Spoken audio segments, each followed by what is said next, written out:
Welcome to the Embrace Strength podcast. I'm your host, Ashley Crocker.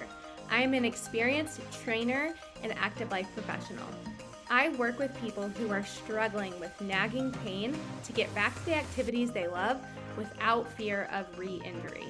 This podcast is here to educate and provide value to you on all things health, fitness, staying active, and personal development. Let's dive in.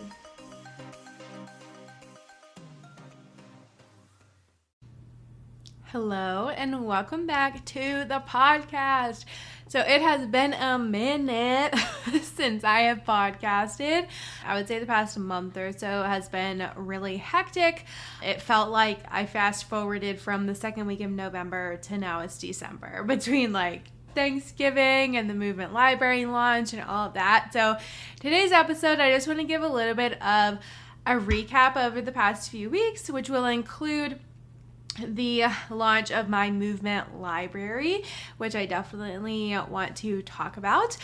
But anyways, so getting a little bit deeper into the Movement Library, this is something that I've had an idea for a few years now. My husband jokes around that it was his idea first, and I will say that the concept, the initial concept was from him, but then the rest of the idea development came from me, let's be honest. But I was so basically how that came about was when Patrick and I first met.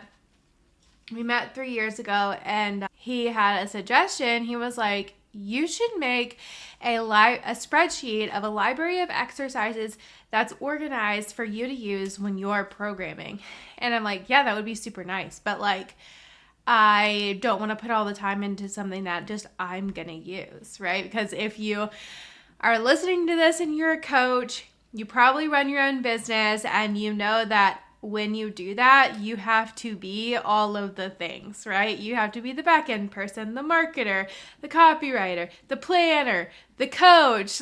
You wear so many hats. And so to spend a lot of time investment into something that isn't necessarily going to bring you money is hard to commit to. So I sat on the idea for a couple of years, and I think what really made me pull the trigger and do it is over the past couple of years when I've been mentoring coaches, they all have similar issues with feeling like they're spending a lot of time programming, being disorganized, having to look for videos. I saw that other coaches were dealing with those same problems that the Movement Library could solve. And when I decided to run my group program, Programming Through Pain, I knew that Movement Library would be a part of that program. And I was like, you know what? I should sell this separately for a limited time, throughout the years. And so once I kind of had that under my belt, I was like, okay, this would be worth it to spend the time to make this resource.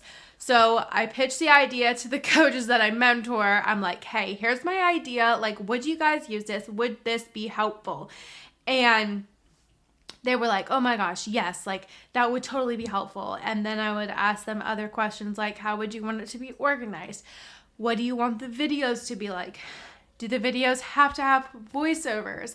And the answers were, they gave me some really great feedback. And ultimately, that's why I decided to do the videos with the voiceovers, because they all agreed that that is super helpful. And a lot of the videos that have explanations out there, it's while the person is doing the exercise, and they take a long time to get to the point, right? And so that is why I did the voiceovers the way that I did. They're to the point, tips on what to think about as you're doing the exercise, so that when the coach is programming for their clients and attaching a video, they don't have to write so much explanation in the exercise. Remember to think about this and think about this and think about this. It's okay, listen to the cues in the video, plus here's some extra, cues I want you to think about or whatever. So anyways, that is basically how how the idea came to fruition. And then I was like, okay, I'm definitely going to make this.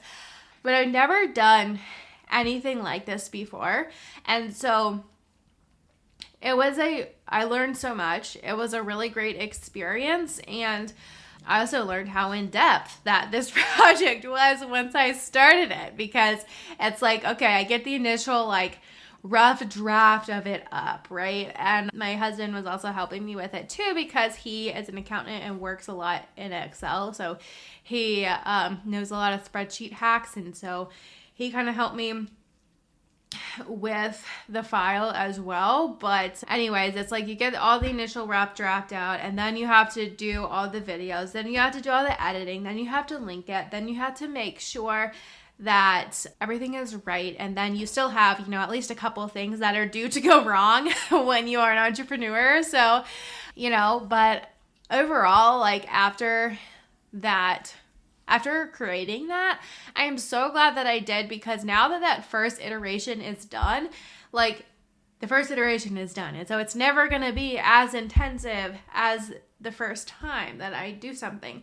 And I'm planning on making updates to it once per year, but let's be honest, the updates aren't going to be another 300 exercises, right? They're going to be like a few, right? It's never going to be as much as like the initial bulk.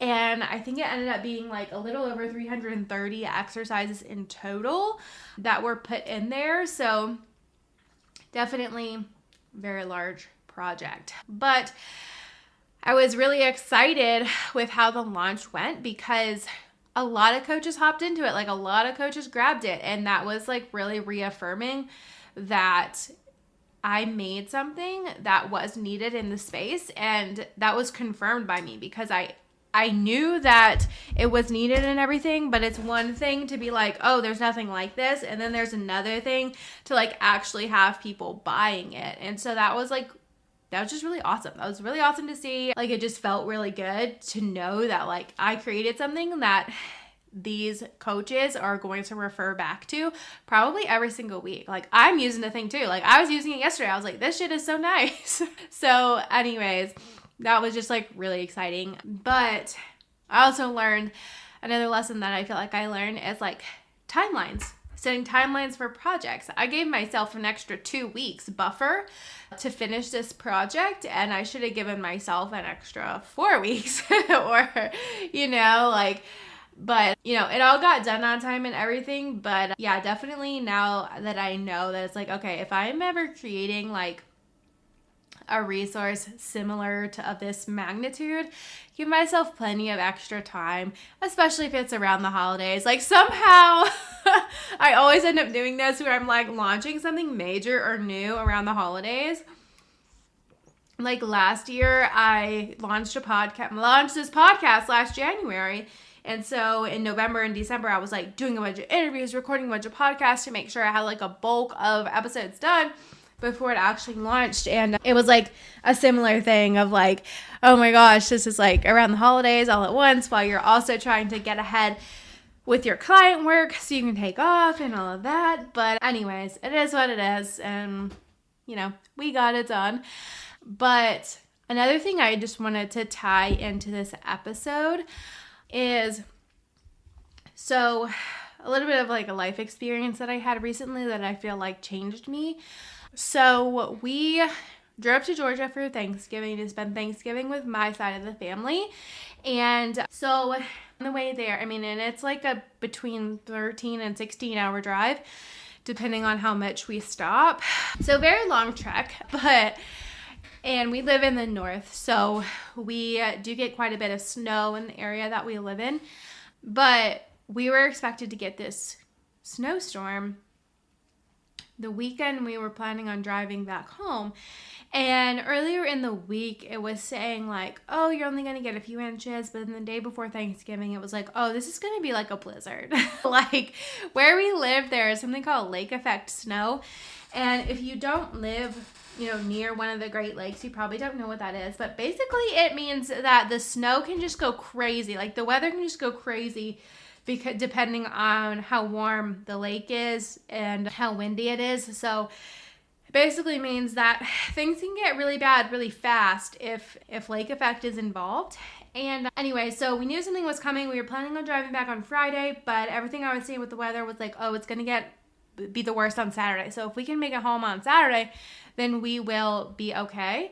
But spoiler alert, we were not okay. We did leave on Friday, but Friday night is when it started getting really bad. We were somewhere in Ohio, trying to cross into Pennsylvania or whatever, but the snow started to get really bad and we could not see. It was coming down very fast. The highways were closing down and it was really scary. Like, this whole experience, I don't think I've ever been so scared, especially growing up in Georgia. I do not have any real experience driving in the snow much. Luckily, Patrick does, so he was like the hero, and I did a lot of the driving earlier in the day because I knew that the weather was going to be bad. So anyways, we basically ended up getting stranded. Luckily at a gas station though. So basically we were trying to like hop between all these different like smaller highways to see if we could get home that way. But ultimately, like, what was happening was, yes, they closed down the main highway.